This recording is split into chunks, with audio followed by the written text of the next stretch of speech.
But it's just went wild, way beyond my dreams of what we could do. And we always push boundaries.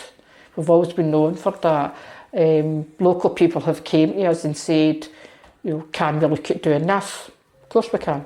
We've helped other groups set up as well.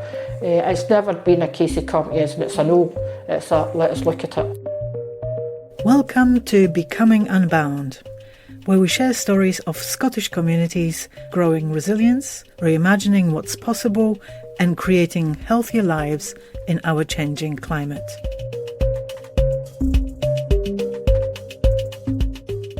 Hi, I'm Laura McDonald.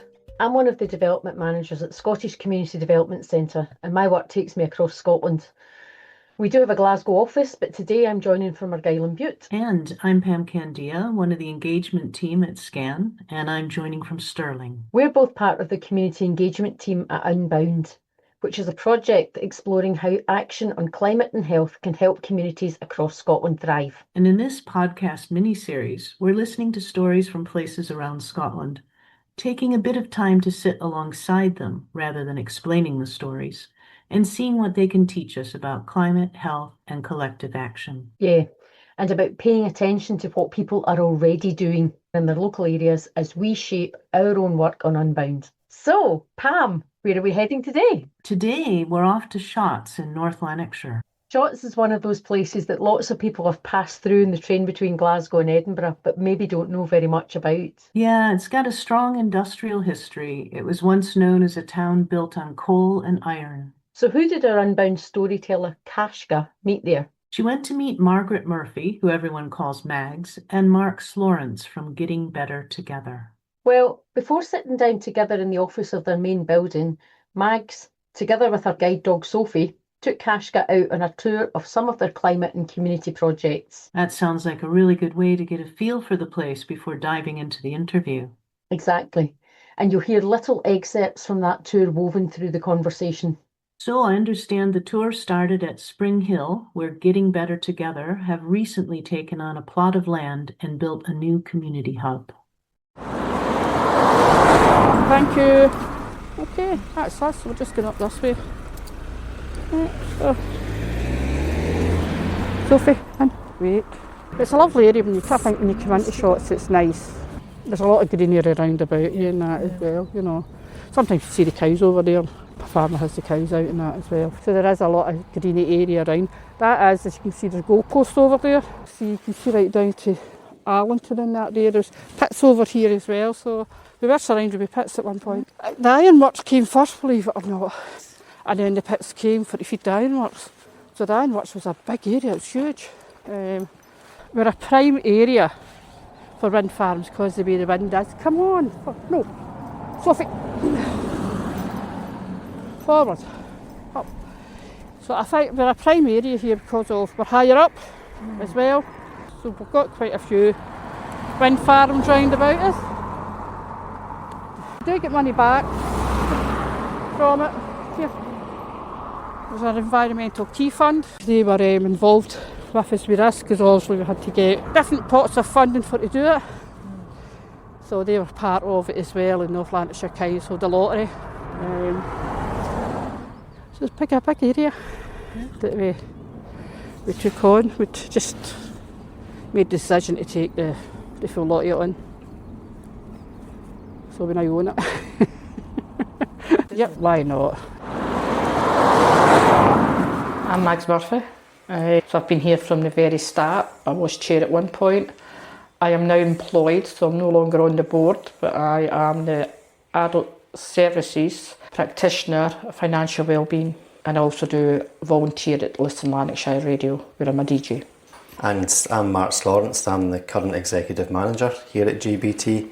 I joined Getting Better Together in 2018, where I brought over our hospital discharge support programme to Getting Better Together, and then in 2021 I took over from June, who was the previous executive manager. Can you tell me a little bit more about Shotts in this area in North Lanarkshire that we're in?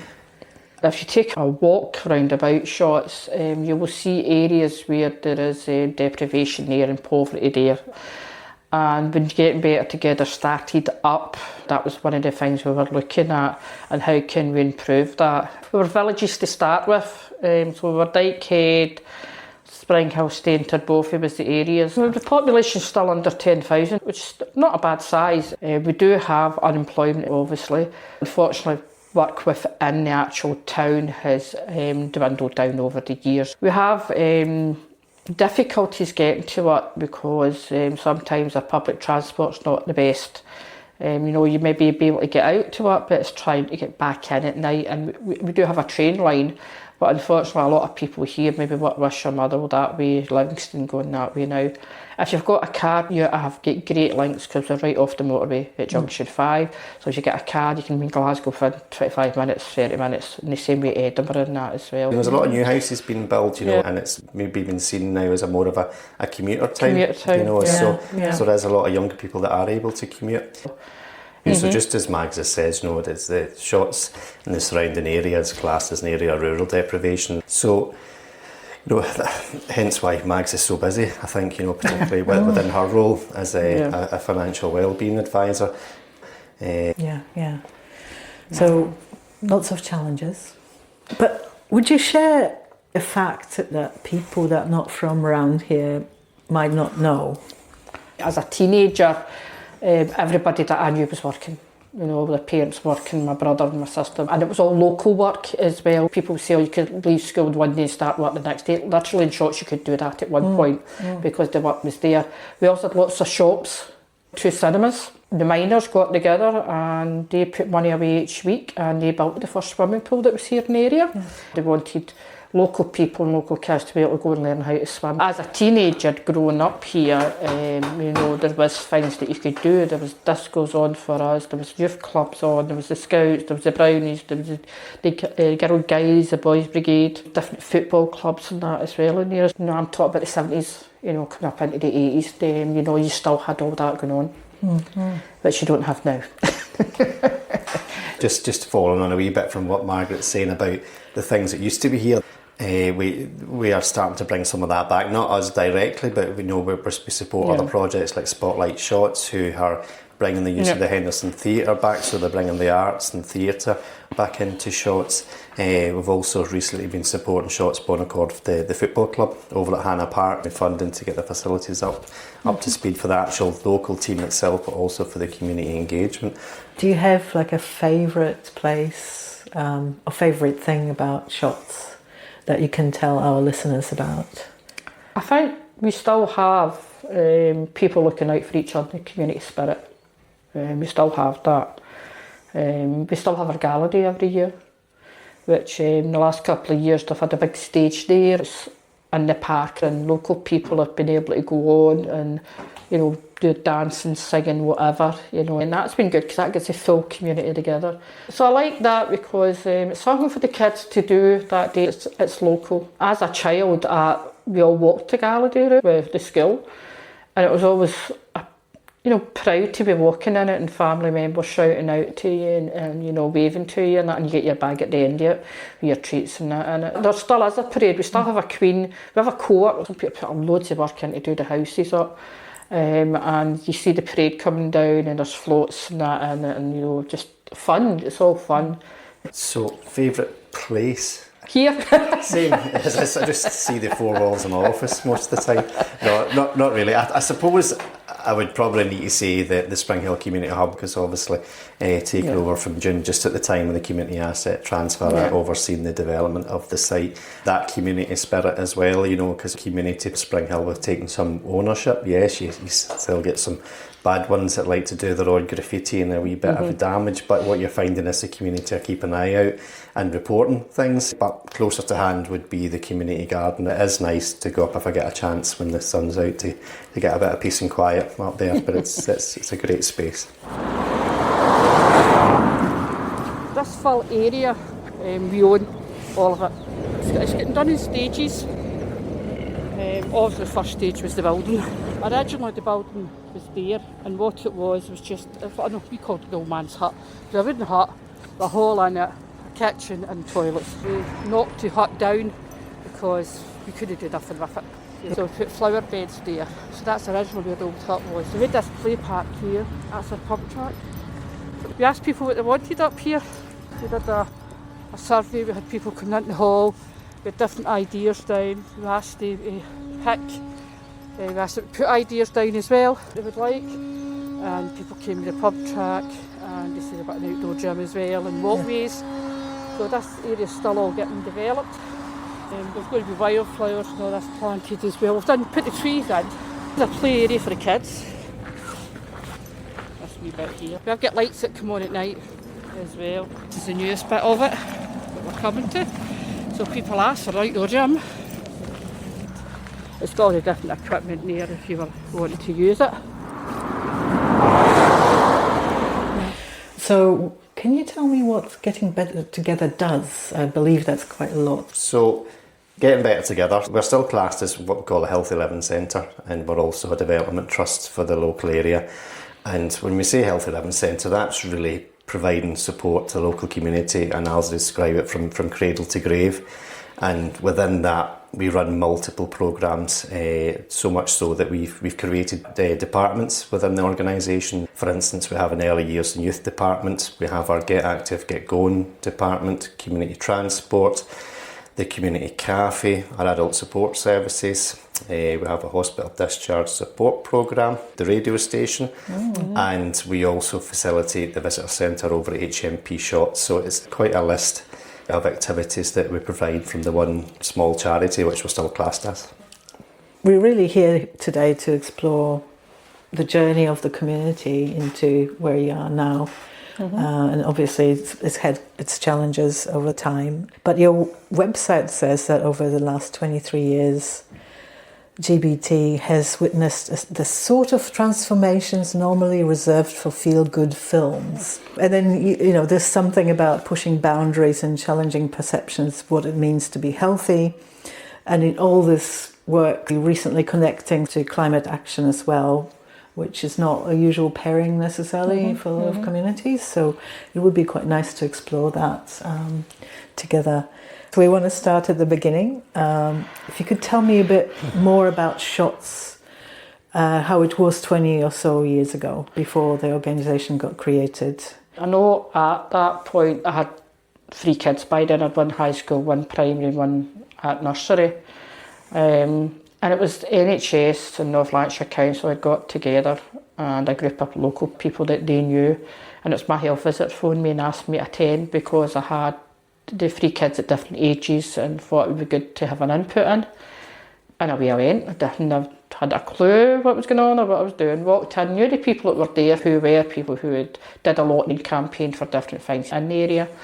And sat down and listened to what they were saying. So we were given paperwork and I always mind looking at it. It was a lot of stats that was given and Shots was up in the top 5, some the top 2.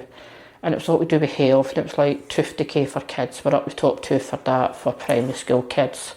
There were heart attacks. I've had a few members of my family die heart attacks. Strokes, again, a few members having strokes. There was cancer. And I thought, for me, myself, what we need to change, something needs to change. Because if it didn't change, then it was going to impact on my kids and my grandkids. And I knew it would take a while.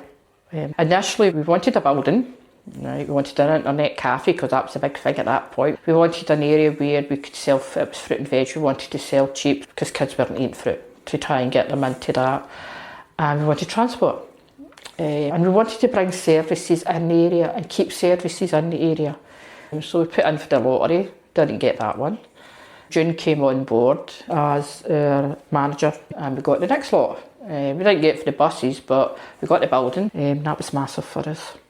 So we're responsible for all maintenance of the building, so it's part of North Lanarkshire Properties rather than North Lanarkshire Council. Yeah. Same people, just different arms. It's a good financial arrangement for us. It was then about getting the word out, so it was the committee as we were then. We were going to meetings with people with NHS, explaining who we were, what we were about. We were in schools selling fruit, in nurseries, just getting the word out there. Another thing we made plain was that GBT was run by local people for local people, and that was something we always stated, because we didn't want people thinking it was the NHS or it was the North Lanarkshire Council that was run. It wasn't. It was local people that were in charge. At the start, to say at the start when we started up, we didn't have people griping about us. We did. We had opposition, but I think the group of people that were together were so strong in their belief that this would work, because we were told, oh, there's no point in it, nothing ever works in shots, no, it runs for a couple of months, then that's it. And we were determined, no, this is going to run. And we had to be determined like that to face up to that. But what we did to start was we did projects that we knew we could do. So one of the first things we did was a free swim, and we did that for a family for a year. And we had the councillors came, and there's a bit of story there, because the family that was supposed to come never turned up. So I get a phone call from June panicking, saying, you'll need to pull your kids out of school to take the arrangements so we could get our photo took, because this was their big thing with the councillors and all that there, and the provost there. And I can always mind the provost was Jim Robertson, and he's like, I don't think I know you. I says, I'm Margaret Murphy, you're not going to forget me. So, and he never has forgotten. So we got our photos done. 200 families got a free swim for a year. And the feedback we got was brilliant, because people couldn't afford to take their kids swimming. I couldn't afford it. So these kids were going every week, and they thought it was brilliant. The next year, the council brought in free swims for children. But we did it first, and it was such a big hit. So we proved that we could work, and we proved that, yes, if we say we're going to do something, we'll do it. And initially we looked at just shots, and then we became greater shots, which we took in Arlington, Harthill, Eastfield, Salisbury, and those areas in between. We've got a lot of farms round about too. Each area, no matter where you looked, had areas of poverty in it, children living in poverty, addictions and that as well. So we wanted to change that, but it's just went wild, way beyond my dreams of what we could do. And we always push boundaries. We've always been known for that. Local people have came to us and said, can we look at doing this? Of course we can. We've helped other groups set up as well. It's never been a case of come to us and it's a no. It's a let us look at it. Yeah. Other than the scale, I don't think much has changed since Mags set out way back in 2000. I think the main message is that everybody deserves a chance at living well, and that's what we try to do. Past the houses, there's actually a trackside bike shop, and that's where we recycle bikes. We sell them at a lower price. We fix bikes. You can hire bikes from us. We've got e-bikes you can hire. You can bikes to go to work. They're recycled. To get any bikes in that they can do up, they take all the parts off them and recycle all the parts.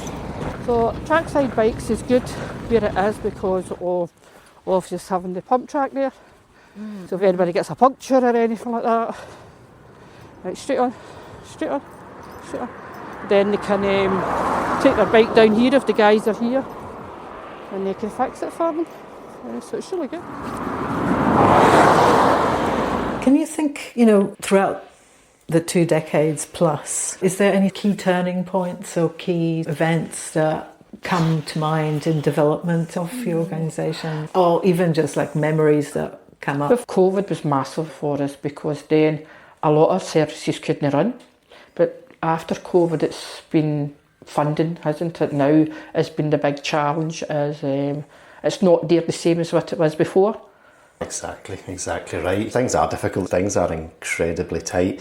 For me, every month's a turning point, as Mike says, it's funding. Whether it's large or small. Unfortunately for me now, it's all about the money. It's just about making sure that we can keep the doors open, keep supporting the community, and overall I can support our staff. So, every time, whether it be £1,000 or whether it be £60,000, that's a turning point for me, because the knockbacks you're getting now far outweigh the actual successful applications you have. So that's my life at the moment. But we benefit from the fact that the organisation itself has been established since 2000, and we are trusted and respected within North Lanarkshire as a whole. So we are probably more successful sometimes with funding than others. So I think the groundwork that Mag's done originally with the team still stands now.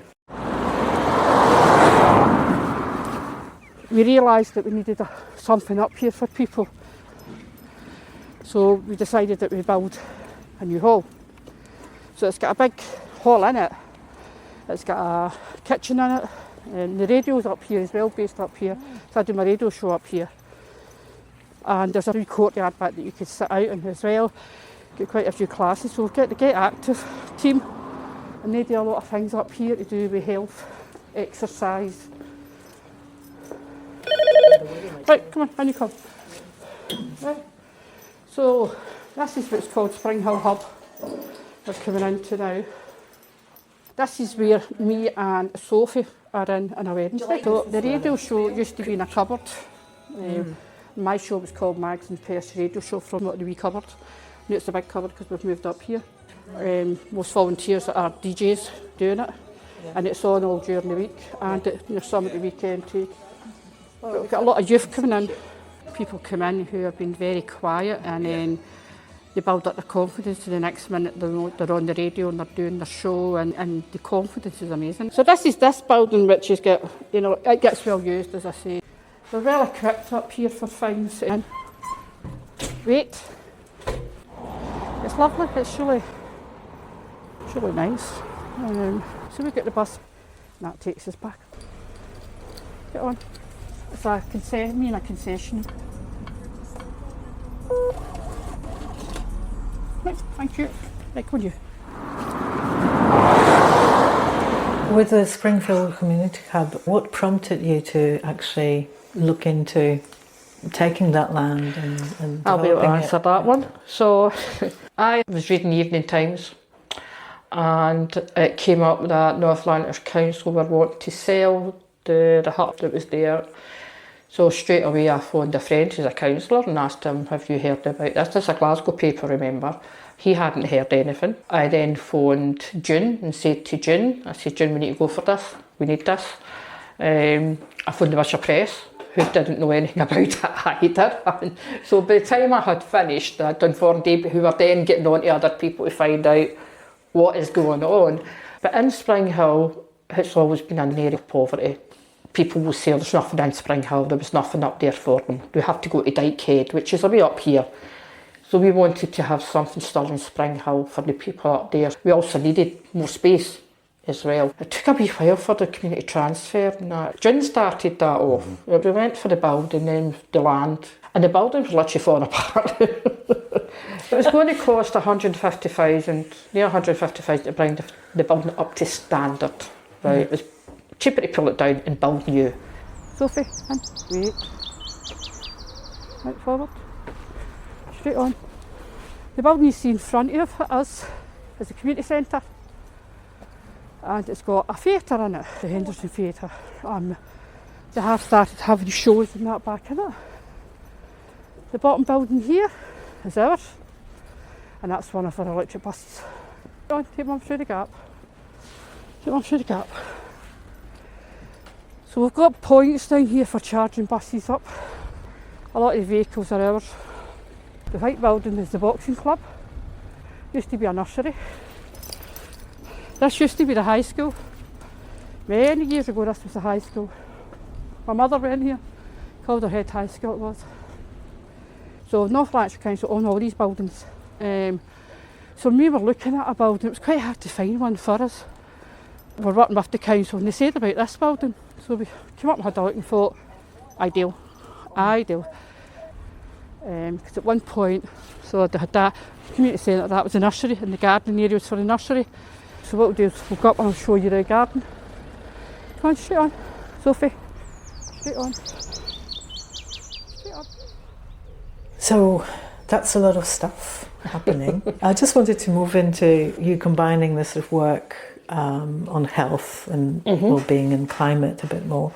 And you've been a member of 2 important networks there for a while. So you've got Community Health Exchange Network and SCAN, Scottish Communities Climate Action Network.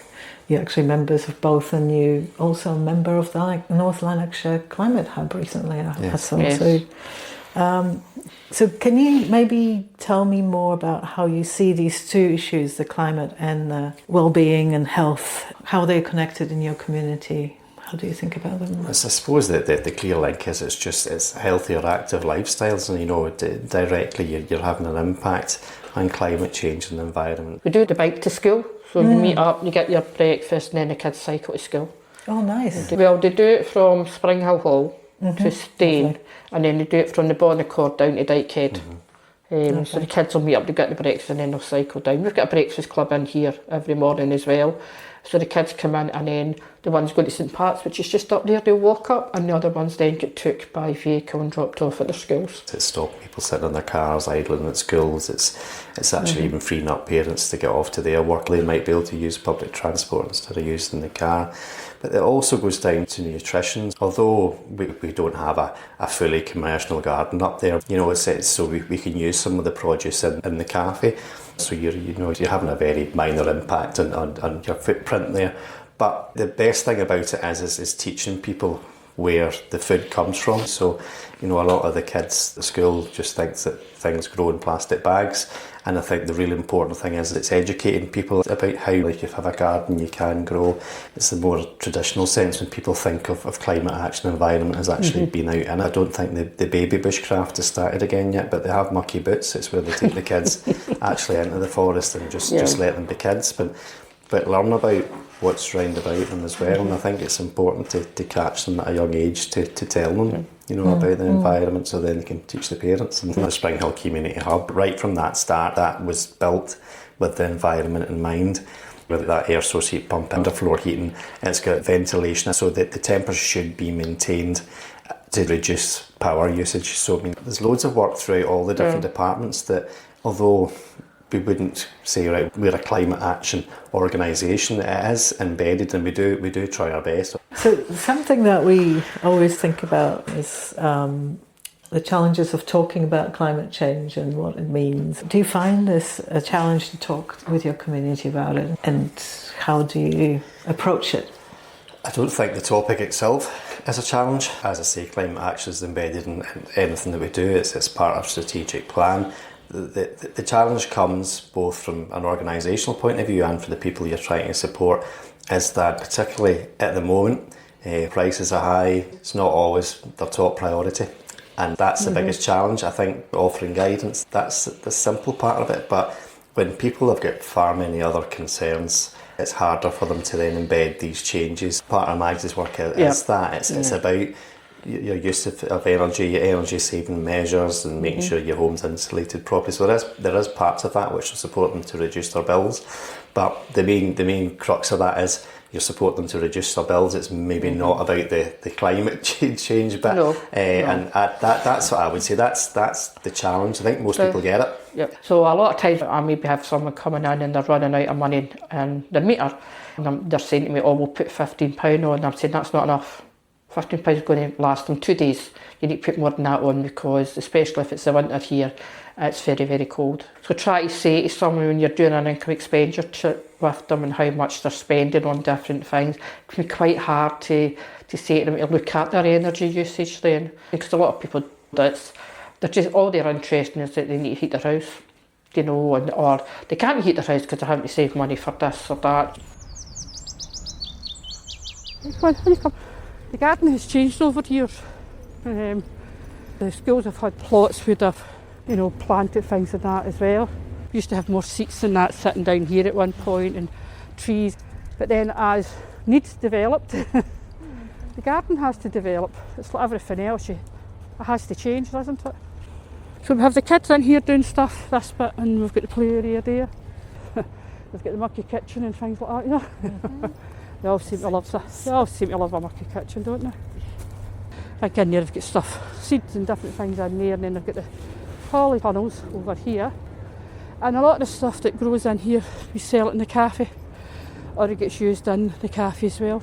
Volunteers and all that come in, and they're really busy when they're in here. We have got, I think it's the 23rd of this month, there's going to be a plant sale. So it's like 2 plants for £1 that all been grown here. We also do a seed exchange. So what we say is you take these seeds and then bring in seeds from your plants, and then other people can then grow them. So it's a turnover all the time then. It saves people money as well. And a lot of people don't know that that's the graveyard over there as well, behind the church. It's very peaceful here. Really, really peaceful here. So, come on. Come on. Come on. The Unbound project is about climate impacts and helping communities think about what's coming, what's already happening, how they can do something, to help themselves deal with those. Where I stay, we had Storm and just flattened the whole forest, and obviously took the power out, and all the rural communities were more affected than we were, but it was still like a really big wake-up call for us, because we don't normally get that many storms from the east. And there was these Brecon floods recently, which flooded a lot of council housing. The people didn't really expect it to happen because they had all the flood defences put in recently. So, this stuff is happening. We don't have floods like that, but we do have, as you see in the Spring Hill sign at Spring Hill. I'm sure of the sign because and that's just by the wind alone. So it shows you how strong the wind has been at times to blow that over. That was this big sign, one of these road signs that says this way and that way, and it was bent backwards like at 45 degrees, wasn't it? We have had the high wind. We've had trees come down, so we do get that sort of damage as well. We have areas round about here that flood anyway. That's just how the drainage and it's just the drainage, it's the flash floods, isn't it? Yep, there's drainage. So when you get rain, then you've got a lot of the drains getting blocked and flooding and things like that. And it's just, if you're lower down and you know that's going to happen, then it's looking at how to prepare for it. Is council helping, or are you guys thinking of helping? We haven't looked at anything because of it, because usually people are aware of it themselves. We don't have a lot of houses that are low-lying. Shotts is very hilly, as you probably see. So even when you go up a hill, we went up, you would go up again, and it's the same up Dykehead. You'll go up and then you'll go up again. It's mostly trees coming down and things. We get a lot of that, trees coming down. We have had where the electricity's went off down during storms. We've had that at times where the electricity's went off and then they've had to fucked and brought it back. But you're quite quick at bringing it back on. What about droughts or fires? Have you had any? We get fires. There's a lot of farmland round about us. We don't get drought as such. Well, when the grass goes dry, the grass areas can get set fire with the kids. Every year it happens. And sometimes it just takes hold. I think last year we had a big one up the forestry bit that just took hold, and that was it. Every year we have fires round about us. We did have the burning bin up at Spring Hill. Don't know if that's still the same. It was an old bin that was quite hot and burning, but what was happening was a lot of that was getting took away for the wind farms. I don't think it's as bad as what it used to be as well, but it's mostly kids setting fire. I don't think they realise how quick it can take hold and bang it away. And you smell it for miles.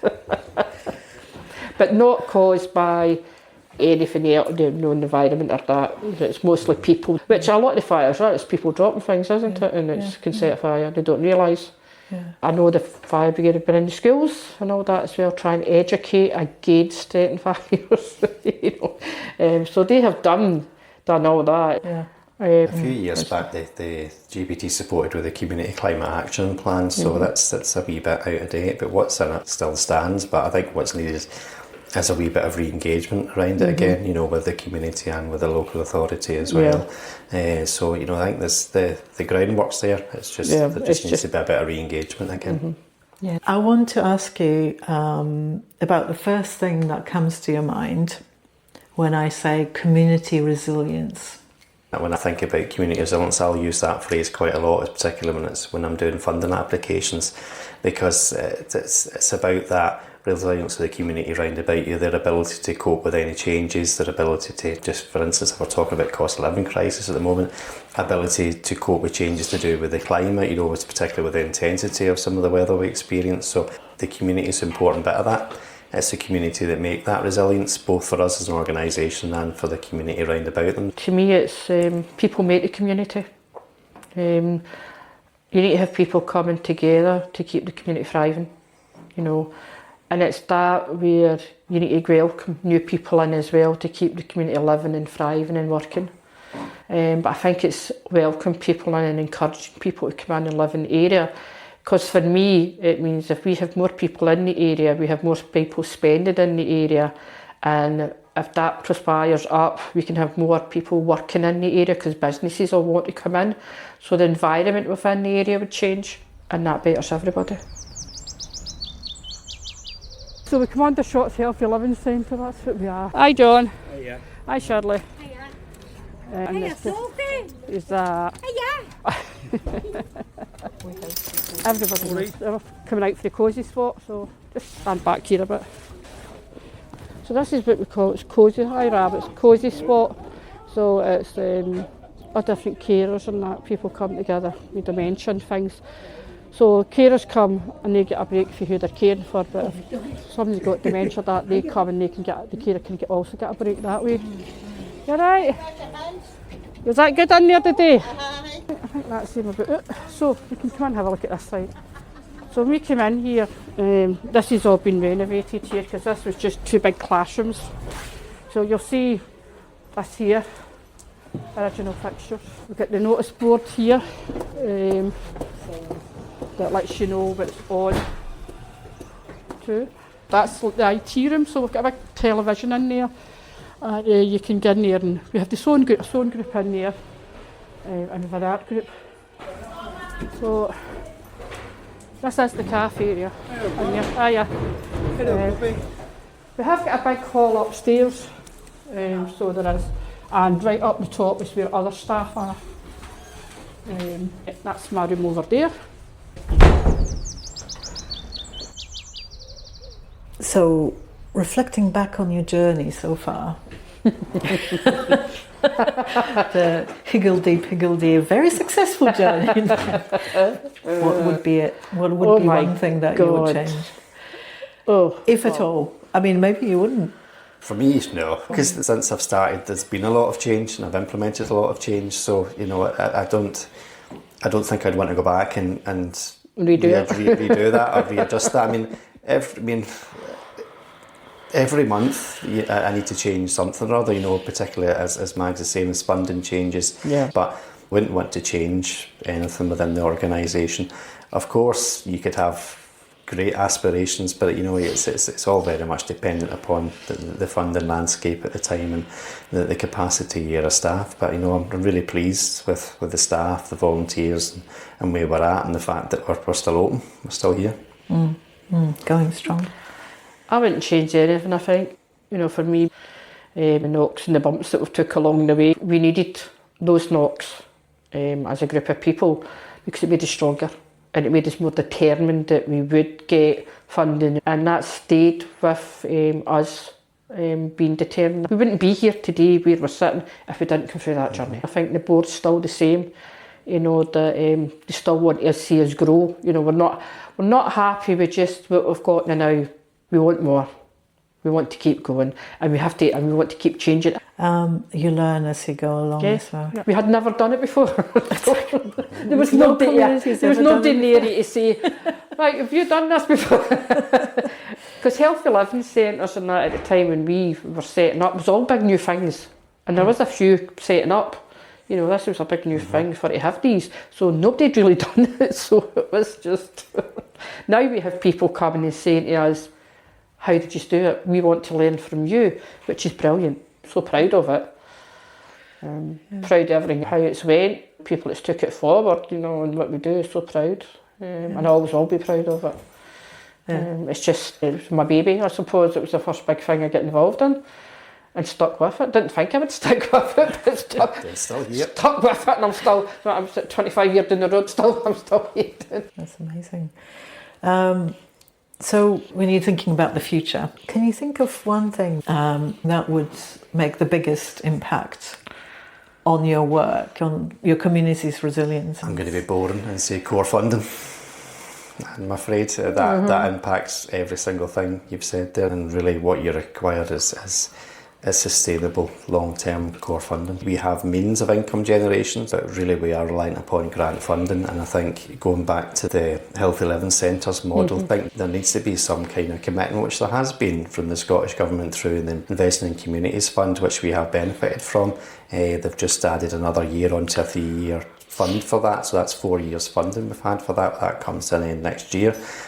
We're not sure what that replacement's going to be, but it's unfair for me to say I want the Scottish Government to fund that, because it's not just me, it's national, so where does that money come from? But essentially that's what it comes down to. You need to be confident in your income source. If there was just consistent core funding, could then use that as security and a catalyst to bring in further funding, because it provides other grant funders with that confidence. Me, I would say to continue bringing volunteers in. I think for a lot of organisations like us, volunteers are really important. The value they give to the staff, that help that's there, can help us to deliver services as well. And it also means the community's involved with us still, and we can grow that way. And certainly within my role, I suppose I'm lucky in a way. I have people who are coming into me and I've maybe had to give up work. Right? So I'm doing benefit checks or I'm doing forms. Or the first thing I'll say to them is, what are you doing? Even if they've retired, I'll say, what are you doing? Sitting in the house. What do you like to do? I like doing my garden. Was that right? How about volunteering? We've got a garden here. And I always will put that forward to them and say, consider it, because there is loads of opportunities to volunteer here. And I will say, if you're looking to work in a certain area, like I did, you can go and volunteer in that area and you will find out whether it's for you or not. But you haven't had a job in it, so you haven't lost anything. But you've got that you can put on your CV as well, because if you've got breaks like I did with being a mum and then caring as well for my parents, and I had breaks, volunteering filled that in and got me the skills I needed to then go to college and then get work. Right. I think my last question is about the future. When you think about your community and all your projects and how you sit within wider North Lanarkshire, what do you see your future being and your role, and who else would you like to see being involved in this work? So I suppose for me, as I've said, a lot of it revolves around funding. It's moving away from that traditional grant funding model. It's moving to a more sustainable income. So it's trying to get that balance right. So previously you're probably looking at 90% grant income, whereas now we're looking at our partnerships with North Lanarkshire Council. We're looking at flexible frameworks, a contract with a local authority to deliver activities. So we have a flexible framework for delivery of what was SQ8's now Scottish qualifications to deliver bikeability in the schools. So to be able to do that, you need to have a flexible framework with the council, and that goes through a tender process. So it's looking on things like that. So that's a chargeable service. We also have contracts with the Health and Social Care Partnership, which are through Public Contract Scotland. So it's trying to make sure we can sustain ourselves as a charity by having a sustainable income. So obviously the income we get for that, majority of it covers the actual cost for the delivery of that service, but there is management fees there which can then cover the core. So my role, I see, is continuing to develop that, moving away from the grant funding. And with regards to partners, anybody that's got ideas or funding opportunities, I'll work with them. Me, I will still be doing forums in 10 years' time. I'll still be doing income and expenditures and whatnot else, because people will always need someone to do that, because that's just going to get worse. And at the moment, people are trying to get whatever little bit of money they can. As prices go up and people are struggling to afford it, I see more and more people coming in to see if there's anything they could get. I still see the services that we run are valuable today. We still need them, and I see us still needing them in the future. I don't see that changing. I see other services maybe coming on, and as things change, we evolve and we change with it. The way I see it, it's like a big wheel. We keep turning, this big wheel keeps turning, and in between it we've got us, we've got volunteers, we've got partnerships, but we all have our own wee bit to play, and if we don't turn our wee bit, the thing will stop, so we all need to keep doing it. And that's how I see it. I've always seen it as a big wheel. So Laura, I was really quite energized after listening to this community's work. What did you think? I was really interested in it as well. Yeah, they came across as a really motivated group of people with a real pride in their community and what their role is in that community as well. Yeah. Yeah, yeah. I mean, a couple of things that they said. I think it was Megs who said, we just kept pushing boundaries, and attributed that effort to how they've got so much in place for their community. Yeah, it was really interesting to hear the different roles that Mags has had with the project as well. That's almost your dream journey, being passionate about something in your community and making it happen right from the start, and then eventually getting to the point where you can get paid to continue to do that. But she's had experience of, being that community activist, being a volunteer, and now being a paid worker as well. The dynamic between them all was lovely. It was very warm and it sounds like a good organization. Yeah. Yeah, it was nice to listen to them bouncing off each other with the storytelling. I loved the story about her having to pull the kids out of school to turn up for the photo shoot. And I think that's something that, a lot of people involved in community projects or third sector organisations will identify with, that you've got something set up and then at the last minute you're having to do a juggle and pull in people just for that photo opportunity. I love that. That's something that's very, very warm and very identifiable, I think. Indeed, indeed. Yeah, grassroots work, getting the whole family involved as and when. Yeah. Yep. I was very struck as well by Mark's attention to keeping the organization going. He alluded to the funding difficulties several times, but always with we're looking forward to ensure we can keep this legacy moving. I mean, I've been involved in community work in Scotland since the 90s, and there was a big growth of healthy living centres at that time, but there's not a lot of them still around. A lot of them have come and gone over the years, but the fact that the project in Shotts has survived and still really delivering for the local community as well, I can understand, that what came across was a real sense of pride in what they've achieved, and rightly so. Absolutely, absolutely. And in terms of, keeping the project going, the weaving themselves into all of the things that the community does. So the hospital discharge work, supporting people as they're leaving hospitals, as well as running the visitor center at the prison. Those things, funded by the Health and Social Care Partnership, I take it, have meant that they've given themselves a wider purpose throughout the community, giving them longevity of funding, but also meaning that they touch the lives of people who might not ordinarily get involved with their other community projects. Yeah, I must admit, the visitor centre at the prison was something that really stuck out for me because that's a real unique aspect of what they do based on their proximity to the prison. I would have been curious to hear a little bit more. I'd like to go back to them and find out how they do that and how it fits into their local community, and whether there are links to, the communities that some of the people from the prison are then going back to as well. Yeah. But Yeah. yeah, a real unique aspect of their hmm project. hmm Yeah. The other thing that popped out to me was the Gala Day, a very long-held tradition of the town, and indeed towns all over central Scotland.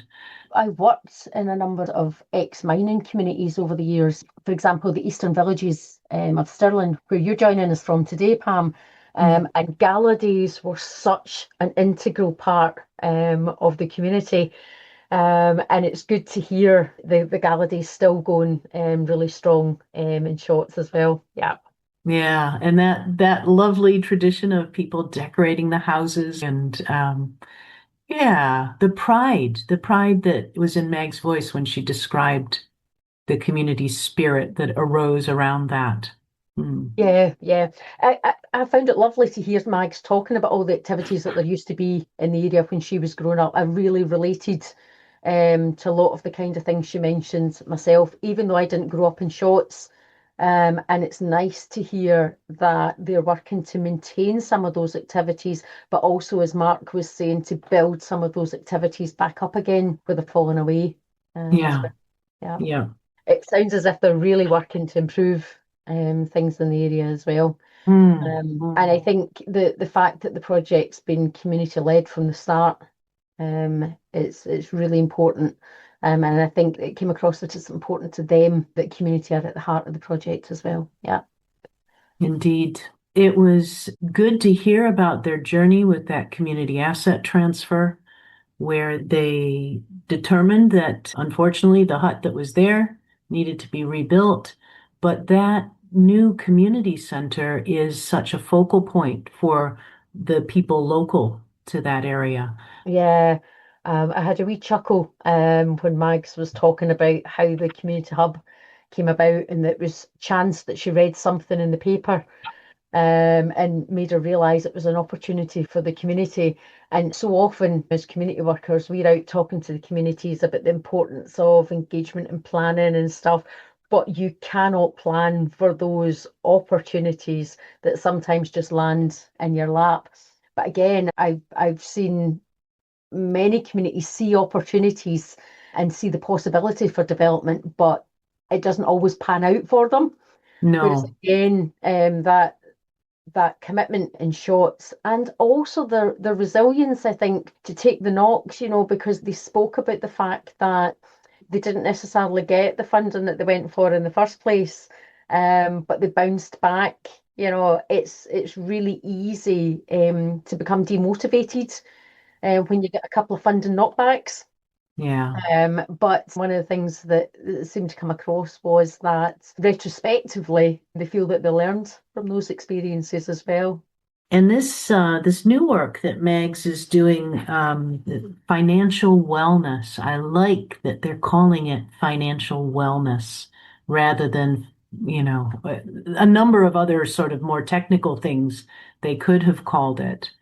And that it is looking at helping people look at both saving energy, but also keeping warm, ensuring that they're keeping warm. The story that she told about helping someone to figure out how much money to put on their prepayment meter so they could keep warm was especially poignant. Yeah, and I think for me, that was something that jumped out in relation to our work with Unbound as well, because I think the organisation sees those clear links between climate change work and the cost of living, but that climate action is not necessarily at the forefront of the community members' minds. And that sometimes climate actions are done as part of a wider package, because when you're looking to just try and get through and pay the bills at the end of the week, the climate aspect of that energy work isn't necessarily your main motivation, but the work's still getting done. And I think that was for me, that was an important thing to take on board in relation to Unbound, is that we're looking at links between health and climate action. But again, health may be the motivator, or people's finances may be the motivator, or previous experience from flood might be the motivator.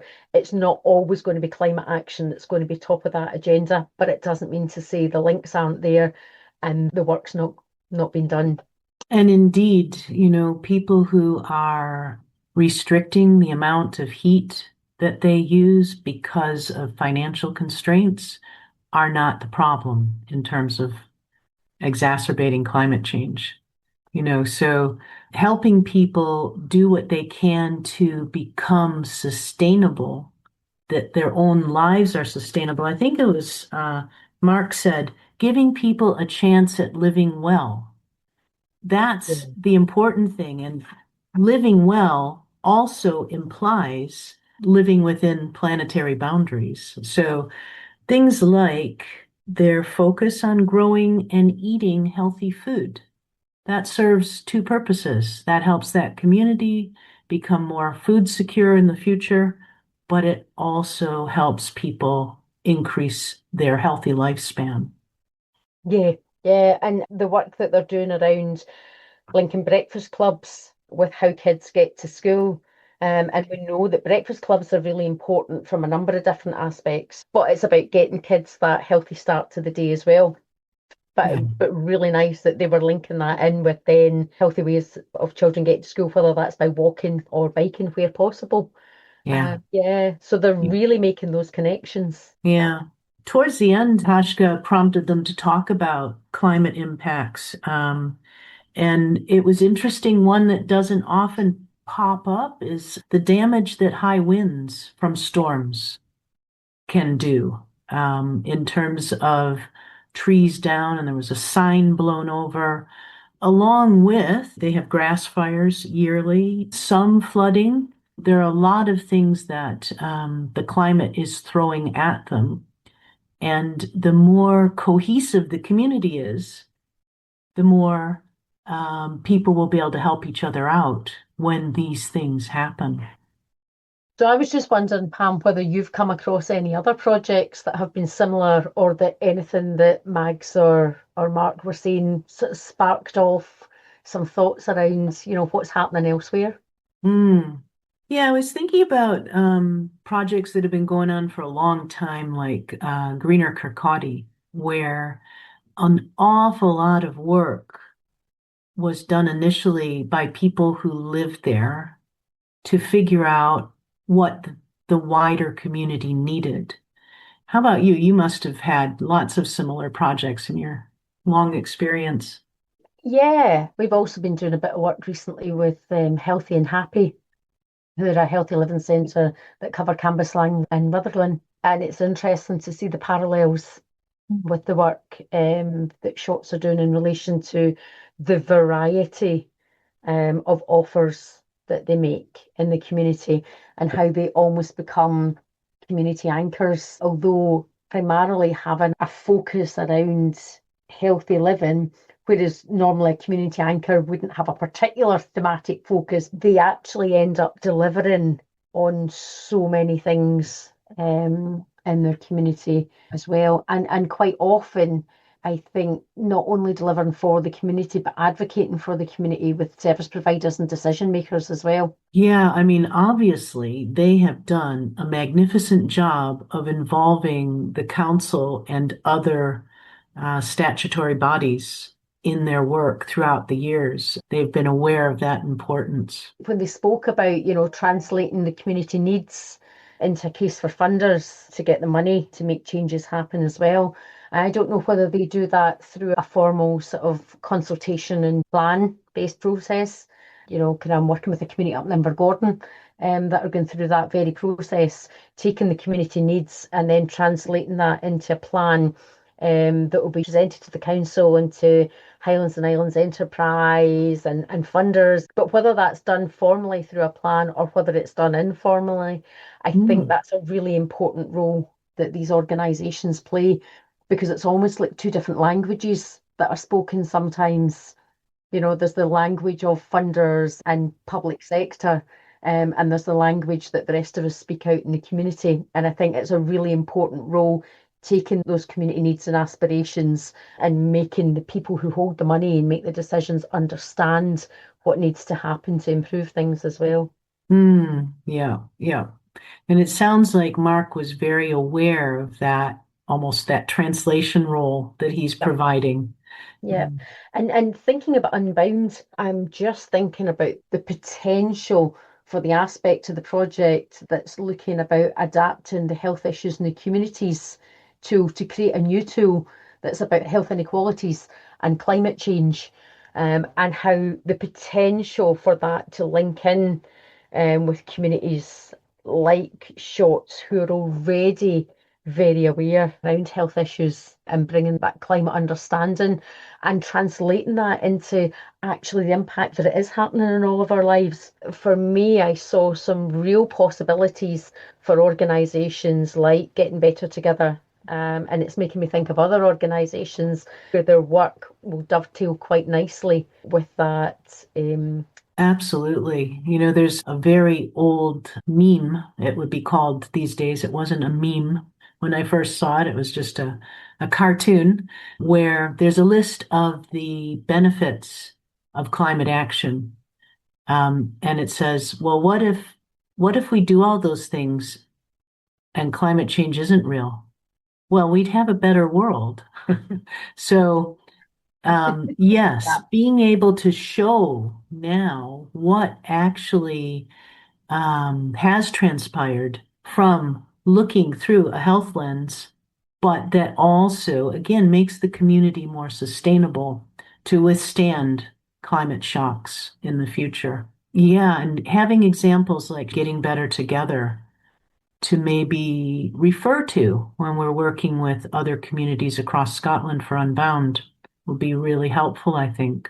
And the fact that community resilience is at the heart of both the SHOTS project and the Unbound project, you know, and whether that's in resilience to responding to events that happen like flooding or fires, or whether that's just building up the community resilience to adapt to a variety of changes that happen. I think that's a core commonality, something that shone out for me that I thought, no, there's a real common focus there. It's about making communities stronger. And yeah, I like your cartoon, your main example, because if it makes communities better, you know, why not? Absolutely. Yeah. And I think to paraphrase again what that phrase that Mark said that stood out to me, giving people a chance to live well, come what may, you know, come what shocks may, making sure that the community is ready so they can continue to live well. That's what Unbound is about for me. Thanks for listening to Becoming Unbound. If you enjoyed this episode, please do share it with someone who you think needs to hear it. It will really, really help us reach more people. For more resources and links, check the episode notes, and you can find out more about the project at unbound.scot. You can also find Unbound Scotland on LinkedIn and Facebook.